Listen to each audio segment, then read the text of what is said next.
we're music group 25, and we are doing Irish step dancing.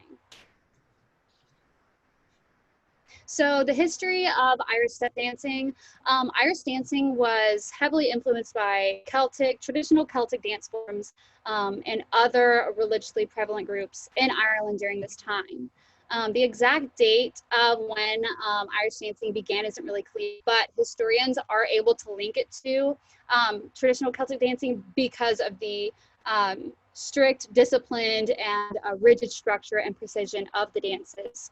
And as well as the arrival of the Celts, the spread of mainstream Christianity kind of sparked the beginning of this cultural dance movement at the start of the 5th century. A fun fact about Irish dancing, individuals known as dancing masters would travel from town to town and teach the peasants these ritual dances as a sort of like social competitive rivalry between the regions. And that's a big part of intense Irish competitive dance culture that we see today. And of course, over time, as Ireland was invaded and people migrated to and from Ireland, the dance was modified and changed. But the more disciplined version that we see today began around the start of the 18th century. You can go to the next slide. Yeah, so this is a picture of Irish dancing. And as you can see, it's a very social event. The whole town is outside. They're all very engaged, and it was an expression of work, war, courtship, and other social reactions. All right, so the country of origin, as the name implies, it was the country that which the step dance originated was Ireland itself. There's some theories that say that maybe the French or the English, since Ireland was a part of the UK at some point, is believed that maybe some of the English and the French dance may have had some kind of form of, like, as far as structure goes, it's believed that maybe that could have influenced the way that they dance as far as like sets of dances. But that's not very popular because it's very unlikely, because since there is no record, we can't really say. It's all just a guess. And the Irish step dance is just very unique, because if you go across the world, you think of the waltz, you think of like breakdancing. Nothing is quite like the Irish step dance, as far as they keep their arms straight and they mainly just move their legs. So originated in Ireland, really hasn't been influenced by any other country before. Okay, so the use of the dance in contemporary film. Irish step dance has been prevalent in a variety of contemporary platforms, and one of the most recent films that's brought attention to the dance is the documentary Jig by Sue Bourne.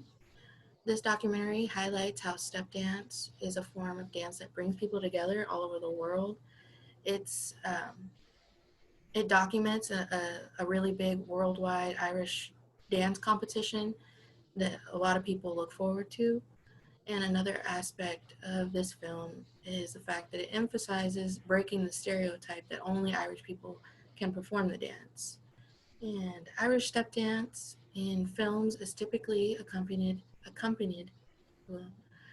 with the traditional dances, dresses, costumes, makeup, and wigs, and of course, music. All right, so the dance movement of Irish step dance. Fun fact, I actually had cousins who did Irish step dance for I think 3 to 4 years, so I'm pretty familiar with all the dancing and stuff. As Matthew said earlier, it's very like stiff and like a rapid movement. So your hands are kept to your side, and then everyone stands tall. There's a lot of stiff, rapid, precise movements, just like the picture shown. And there's a lot of rhythm and grace to it. So how they do it is they kind of like kick their legs back and everything. And they wear these like tap shoes or something like that to make noise and everything.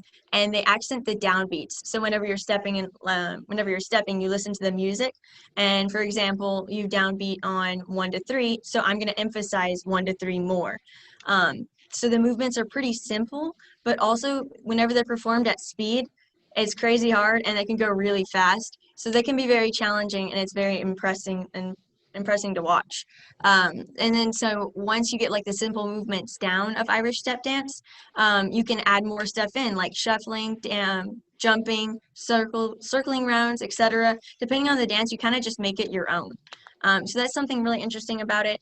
And also, as I think someone else previously said, that it was very like casual, but also now it can be, there's a lot of like competitions in there as well. So I don't know, just a fun fact about that. And you can go on to the next slide. Irish step dancing costume. In early days, women would wear either an ankle-length skirt with a blouse or ankle-length dress. Male dancers would wear a coat, shirt, vest, and breeks, or they wore a shirt with a kilt in the Irish clan plaid. Modern female dancers wear short dresses that cover their arms completely and consist of bright colors. Modern male dancers wear trousers and a shirt with a colorful sash tied at the waist. Depending on the type of dance they perform will determine the shoes worn by men. If they perform a flat down step dance, men will wear shoes that have metal cleats on the toes and heels, and if they perform a ballet up dance, the shoes will have soft soles. The female wear different shoe styles as well depending on the dance style they are performing. For a ballet up dance, the females wear black leather gillies, which have soft soles for easy movement.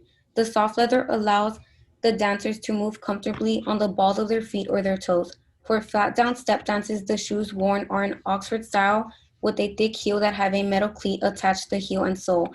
The shoes consist of black leather, laces, and a strap to properly secure the foot. Alrighty, so when Irish step dancing first started, it was very, how do I say, when it first started, there weren't like a lot of instruments, and it wasn't as formal as it is now. So it first started with just like bagpipes and maybe harps for like the special gatherings.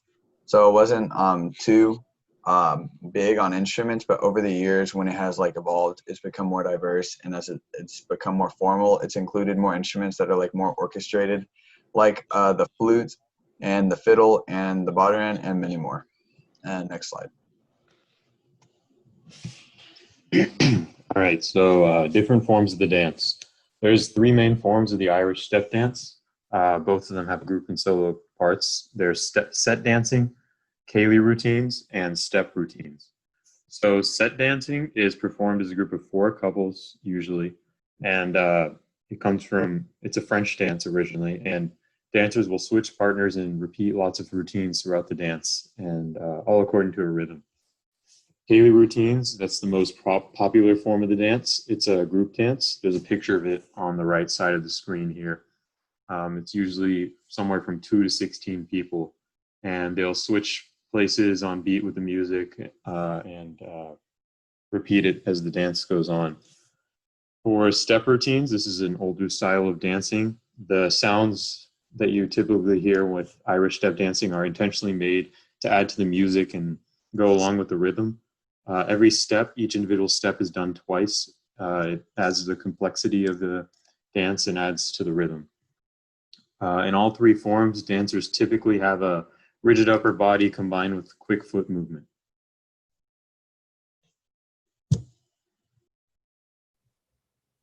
So as mentioned before, the Irish step dance is most notable for having very rigid posture and rapid foot movements. Both these aspects of the dance reflect the political ideals that were around in Ireland at the time of the dance's creation. So the rigid posture and the stiffness of the upper body represents the will of the Catholic Church for women and young girls to preserve their modesty while they were dancing. And it represents the strict discipline that the people of Ireland were expected to uphold while they were under English rule. However, it also symbolizes the strength and courage that they felt, and represents the pride of the Irish people to be a part of that nation.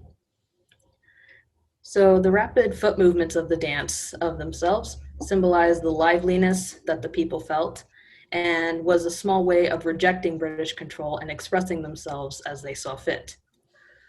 The movements represented a small form of rebellion against the English, as well as the freedom that the Irish felt to express themselves how they please. Okay, next slide. All right, so this is our works cited page. And this is the slide of, well, it tells us it says what we all did, which slides we were responsible for. So thank you for watching our presentation.